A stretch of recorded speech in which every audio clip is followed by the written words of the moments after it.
Her words still ring like broken glass in my head. We were at the dinner table, the smell of overcooked lamb still in the air, when my mother leaned across her plate and spat venom at me. "Your success means nothing. Anna's the only daughter who matters." I remember staring at her, fork in hand, my chest tightening, but my face calm. The years of silent digs, the comparisons, the casual cruelty. This was the blade finally pressed against my throat. So I said it, my voice level, cold. "Then watch me cut you out forever." But they didn't know that night wasn't just a threat, it was a promise. Anna was always her favorite, pretty, pliable, needy, the daughter who played the role. I was the one who worked, law school, late nights, partnerships earned, not handed. I thought for a long time that if I stacked enough achievements, my mother would finally look at me and see more than a shadow.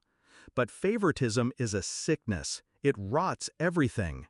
It made Anna lazy, arrogant. It made me hungry, relentless. And in their world, that hunger was inconvenient. It reminded them of their own failures. Still, I tolerated it, until the betrayal bared its teeth. It started with whispers, a partner at my firm mentioning my sister showing up with confidential information she couldn't have known. Then, documents I had drafted, missing from my files but somehow reappearing in her hands. I dug, quietly. Bank accounts, transfers, my mother's signature authorizing Anna's business expansion, siphoning money that was mine. And worst, my father's trust fund, the one meant for me, was already being funneled to her. It wasn't just neglect, it wasn't just words at a dinner table. They were actively stripping me, piece by piece. And when I realized it, I felt no tears, no heartbreak, just clarity. Revenge is best taken with steady hands. I stopped confronting them, stopped trying to explain myself. I smiled at dinners, I nodded at their praises for Anna.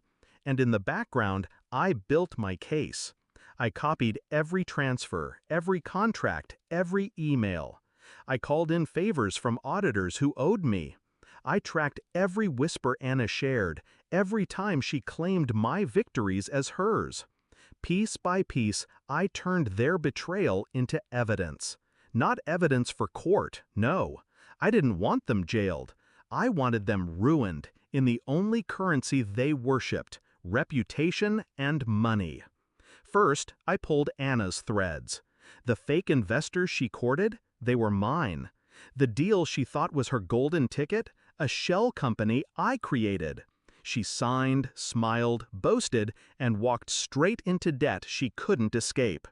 Then my mother.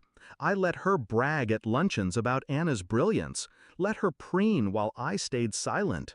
Until the day the Board of Trustees, armed with the evidence I had anonymously leaked, voted to revoke her control over the family's charitable foundation. Mismanagement, favoritism, fraud. Her name blacklisted in circles she worshipped. And the trust fund? I had traced the final transfers, proving Anna had been living on stolen inheritance. With a single legal move, I froze her accounts. Overnight, the credit cards stopped working, the cars were repossessed, the house payments bounced. I didn't need to raise my voice, I didn't need to explain. I simply watched as the empire they tried to build on my bones collapsed. The night of their unraveling, they invited me to dinner again.